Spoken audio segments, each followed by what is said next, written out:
Assalamualaikum warahmatullahi wabarakatuh. Kita jumpa lagi dalam pembelajaran geografi mengenai pengetahuan dasar geografi. Adapun tujuan pembelajaran yang ingin dicapai siswa dalam pertemuan kali ini yaitu yang pertama, siswa mampu memahami konsep geografi. Yang kedua, siswa mampu memahami prinsip-prinsip geografi. Dan yang ketiga, siswa mampu memahami pendekatan geografi.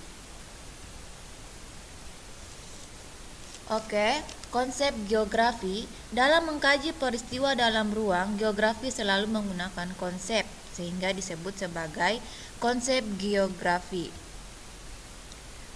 Menurut Nursid Sumatmaja, konsep geografi adalah pola abstrak yang berkaitan dengan gejala-gejala nyata tentang geografi. Sedangkan menurut Ikatan Geografi Indonesia atau yang biasa disebut dengan IGI, konsep geografi terbagi menjadi 10. Yang pertama yaitu konsep lokasi. Konsep geografi yang mengacu pada kedudukan suatu objek di permukaan bumi. Konsep ini adalah konsep utama dalam menjawab pertanyaan di mana. Konsep lokasi terbagi menjadi dua, yaitu lokasi absolut dan lokasi relatif. Lokasi absolut adalah lokasi yang tepat terhadap letak astronomis, sedangkan lokasi relatif adalah lokasi yang dipengaruhi oleh letak geografis. Yang kedua yaitu konsep jarak. Konsep geografi yang mengacu pada ruang yang terdapat di antara dua objek. Konsep jarak dapat dibedakan menjadi dua, yaitu jarak absolut dan jarak relatif.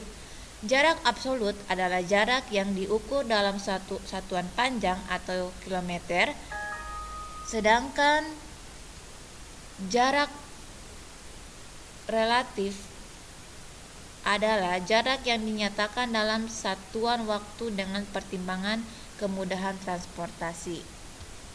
Yang ketiga yaitu konsep keterjangkauan.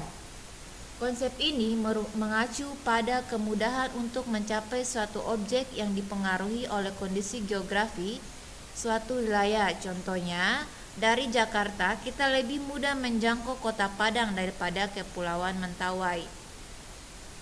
Yang keempat, konsep pola. Konsep ini mengacu pada susunan atau penyebaran fenomena pada ruang muka bumi. Contohnya, pola pemukiman penduduk di wilayah pesisir memanjang mengikuti garis pantai.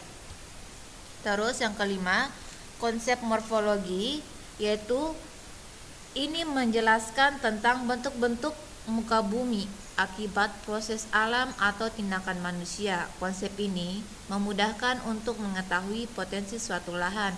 Contohnya, jangan membangun rumah di daerah cekungan karena dapat mengakibatkan banjir pada musim hujan. Yang keenam yaitu konsep aglomerasi. Konsep ini mengacu pada kecenderungan pengelompokan fenomena atau objek pada suatu wilayah. Contohnya, permukiman di desa cenderung berkelompok pada wilayah yang subur. Kemudian yang ketujuh, konsep interaksi dan interdependensi. Konsep ini berkaitan dengan hubungan timbal balik atau saling ketergantungan antar wilayah. Contohnya, hubungan ketergantungan antara desa dan kota. Warga kota membutuhkan bahan makanan dari desa, sedangkan warga desa membutuhkan teknologi dari kota.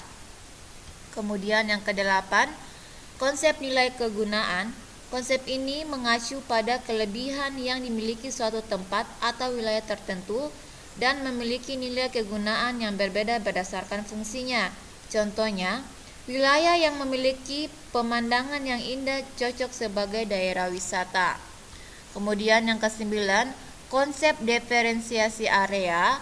Konsep geografi ini mengacu pada keunikan atau karakteristik yang khas dari suatu wilayah. Contohnya, penduduk di daerah pantai umumnya berprofesi sebagai nelayan. Kemudian yang ke-10, konsep keterkaitan keruangan. Konsep ini menunjukkan tingkat hubungan antar wilayah. Hal ini dapat mendorong terjadinya hubungan sebuah akibat. Contohnya, daerah hilir mengalami banjir karena pembangunan yang terjadi di daerah hulu. Selanjutnya kita masuk di prinsip geografi. Dalam ilmu geografi dikenal 4 prinsip utama yang digunakan sebagai dasar untuk menjelaskan fenomena fisik dan sosial. Yang pertama yaitu prinsip persebaran. Prinsip ini berkaitan dengan persebaran fenomena geografi dan fakta yang tidak merata di permukaan bumi, seperti persebaran penduduk dan persebaran barang tambang. Contohnya, persebaran emas di Indonesia tidak terdapat di setiap wilayah. Kondisi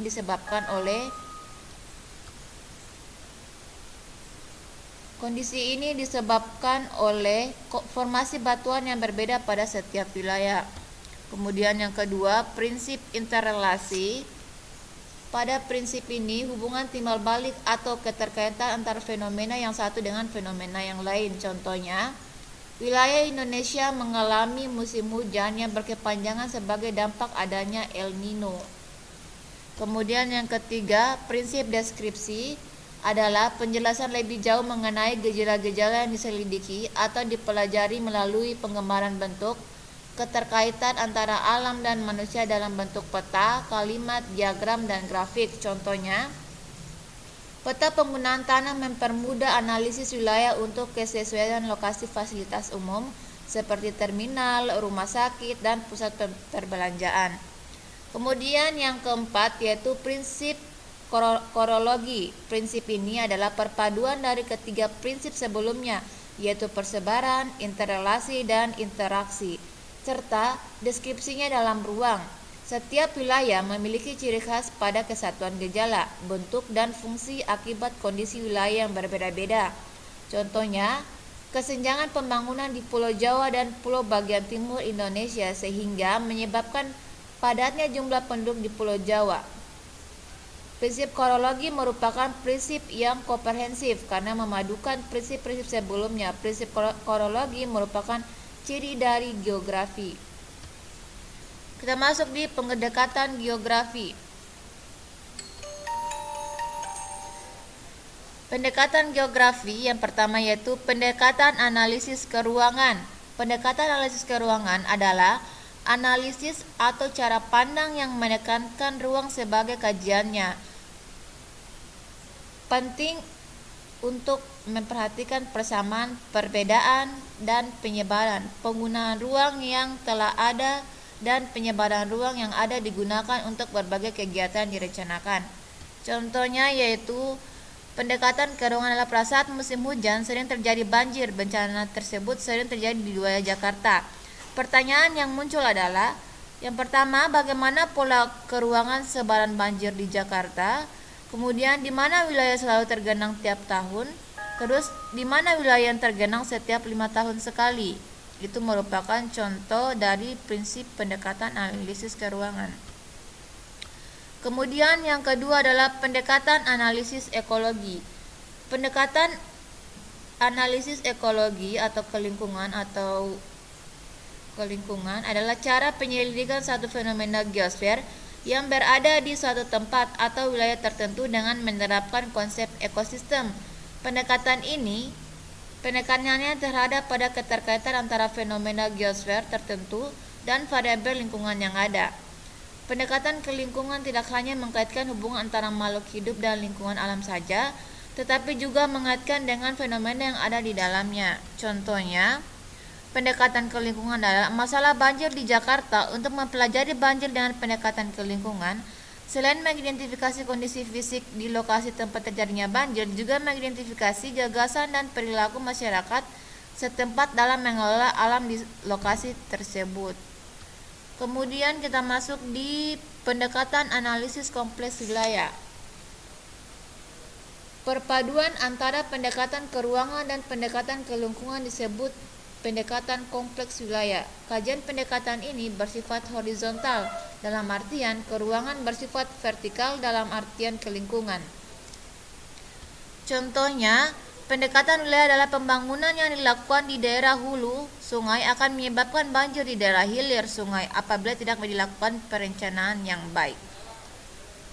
Itulah materi kita pada kesempatan ini. Semoga bermanfaat bagi kalian semua.